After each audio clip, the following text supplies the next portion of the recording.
অফারটি শুধুমাত্র ভারত এবং বাংলাদেশের দর্শকদের জন্য প্রযোজ্য। বন্ধ করুন, ওই জল গায়ে ঢালবেন না। সৌগত, কি হলো? স্যার, ওতে কেমিক্যাল আছে, স্নান বন্ধ করুন। কি কেমিক্যাল? হ্যাঁ, স্নান বন্ধ করুন।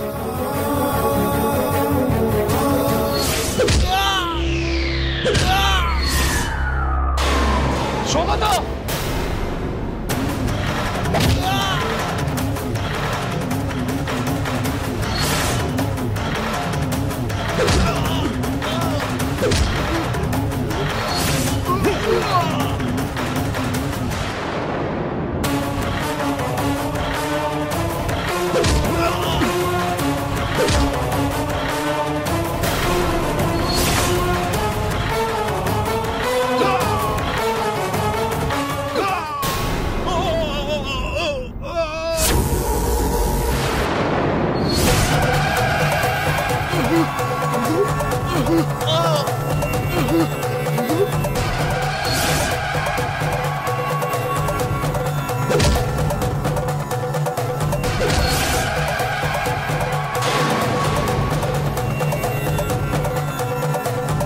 কমলদি, ওই জলে কেমিক্যাল আছে। ইমনের শাড়ি বদলে ওকে পরিষ্কার জলে স্নান করান। আর শুনুন, যতই বাধা আসুক না কেন, প্রদীপ জ্বালাতেই হবে। সীমান প্রদীপ তো জ্বলবে। ম্যাডাম, এই শাড়ি আপনাকে এক্ষুনি খুলে ফেলতে হবে। দাঁড়িয়ে দেখছো কি? যাও শিগগিরই তোমরা শাড়ি নিয়ে এসো, ভিড়ে ধরো, তাড়াতাড়ি যাও।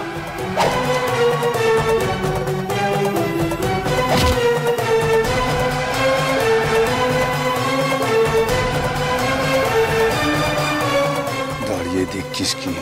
জাগিয়ে ধর, যেন বেঁচে না ফেরে।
এ যেন বেঁচে না ফেরে।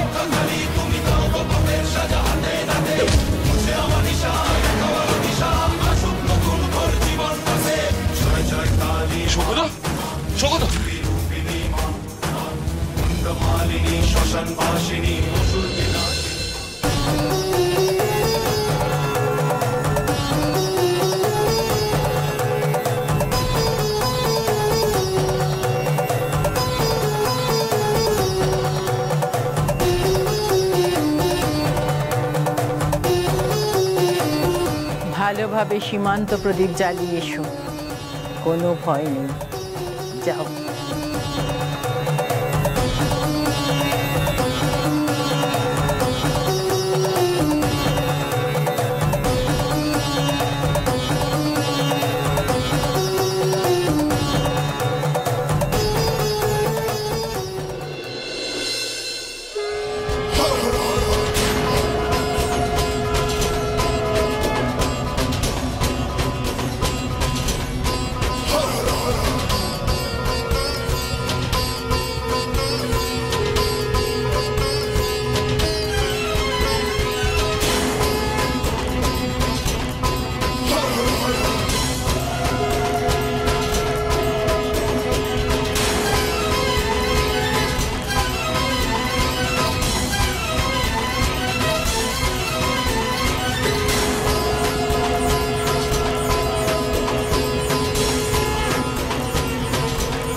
যান, আপনি সীমান্ত প্রদীপ জ্বালান।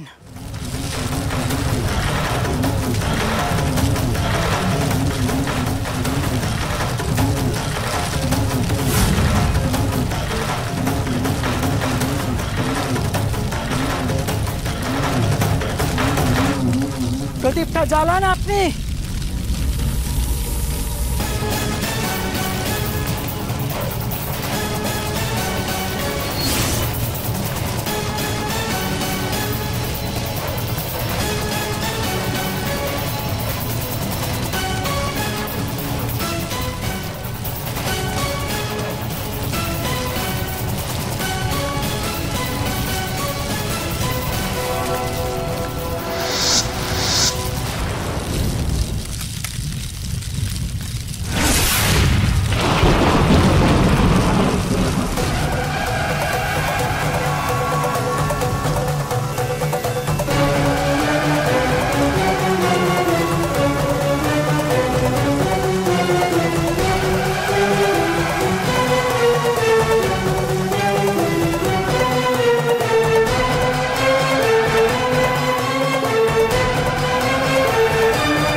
আমি আমার পুজো সম্পন্ন করতে পেরেছি।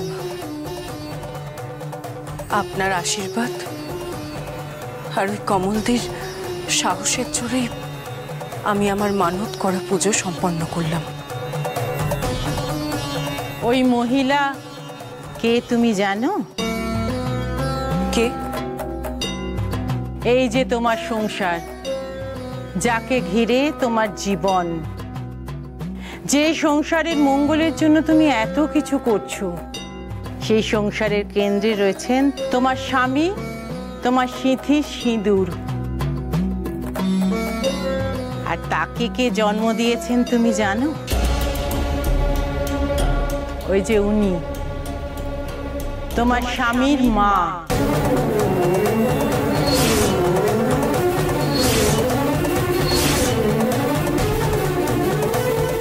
মা?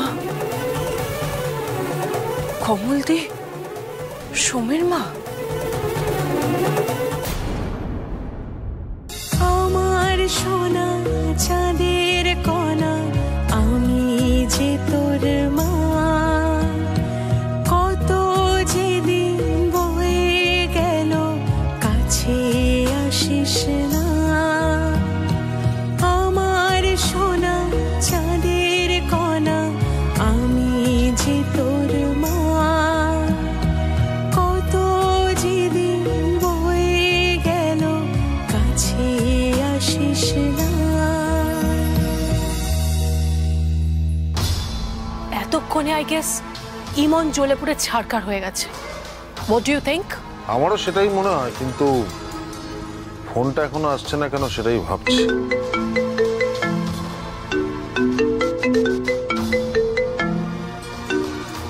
যোগ্য, আমি পারলাম না। উকিল বাবুকে বলে দেবেন ঋণ শোধ করতে পারেনি যোগ্য।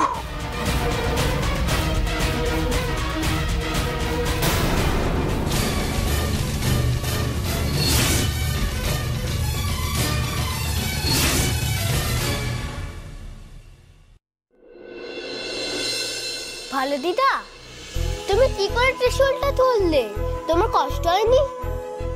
না বাবা, আমি তো নিজে কিছু করিনি, যা করার সব তো বড় মা করেছেন, তাই আমার কষ্টও হয়নি, আমার ব্যথাও লাগেনি। তোমার তো হাতটা কেটে গেছিল, রক্ত পড়ছিল। ফ্রেন্ড, ভালো দিদাকে একটু রেস্ট নিতে দাও, হাতটা কেটে গেছে তো। তুই চলে এসো আমার কাছে, এসো, চলে এসো, এসো।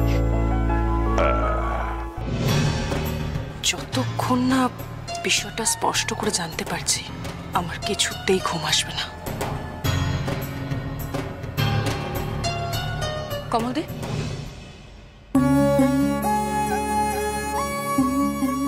কমলদি বসুন না, উঠে দাঁড়ালেন কেন? বসুন বসুন। হাত কেমন আছে এখন? না না, ও কিছু হয়নি। কুট্টুস আপনাকে বড় বিরক্ত করছে তাই না? কুট্টুস?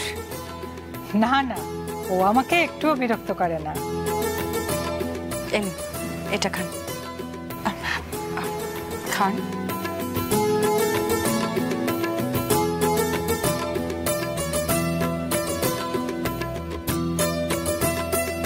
আমার ভালো দিদা খুব ভালো। আমার সোনা মানিকও খুব ভালো। আপনি খান না। না না, বসুন কমলদি, বসুন। বসুন না, বসুন না, বসুন। কমলদি, একটা কথা ভাবছিলাম, আপনাকে কমলদি না বলে মা বলে ডাকতে পারি?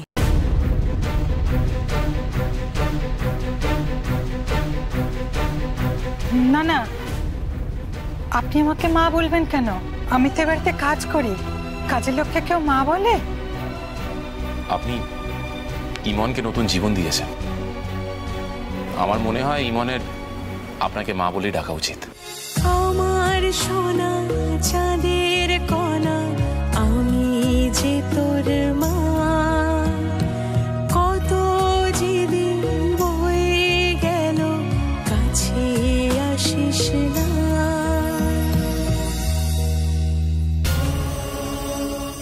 ওই যে উনি, তোমার স্বামীর মা। বড় মার কথাটা কি তাহলে সত্যি? ওনার এই পরিবারের সাথে যদি কোনো সম্পর্ক থেকেও থাকে তাহলে সেটা কি আমায় জানতেই হবে। ভালো দিদা, কাল আমার জন্মদিন। ওমা তাই নাকি? কালুর জন্মদিন? সে কি রে, ওর কাল জন্মদিন? তার মানে রথের দিন জন্মেছে ও? হ্যাঁ বাবা, ও রথের দিনই জন্মেছিল। তা ফ্রেন্ডের বার্থডে এখানে আমরা কি করছি? কলকাতায় গিয়ে সেলিব্রেট করবো। হ্যাঁ চলো সবাই মিলে চলো যাই। না বাবা, আসলে আমার ইচ্ছে সোমেদের পুরনো বাড়িতে গিয়ে সেলিব্রেট করা। পুরনো বাড়ি? কিন্তু ইমন, সেটা তো কত বছর ধরে যাওয়া হয়নি, পরিষ্কার করা হয়নি। ইনফ্যাক্ট মনিও বলেছেন সেখানে না যাওয়ার কথা। হ্যাঁ জানি, কিন্তু সোম একটা দিনেরই তো ব্যাপার, যাই না আমরা। আমি আর কমলদি মিলে হাতে হাতে সব কাজ করে নেব, পরিষ্কারও করে নেব। আরে কমলদি কি করে পরিষ্কার করো? কমলদির তো হাতে ব্যথা আছে ইমন। না না, আমার কিচ্ছু হবে না, এমন কোনো ভারী কাজ তো না। আর তাছাড়া সারাদিন তো আমি বসেই রয়েছি, আমি পরিষ্কার করে নেব। বেশ, তাহলে তাই হোক।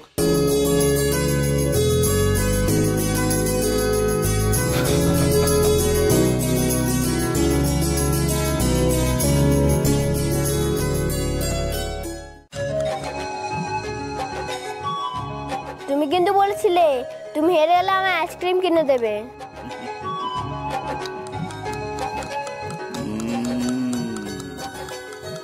দেবো দেবো দেবো, আমি তো চাই তুমি যেতো। তুমি কিন্তু দাদুর মতো খেলো না, ফ্রেন্ডের মতন খেলো। আমায় না জিতিয়ে তুমি কি করে জিতবে সেটা দেখো।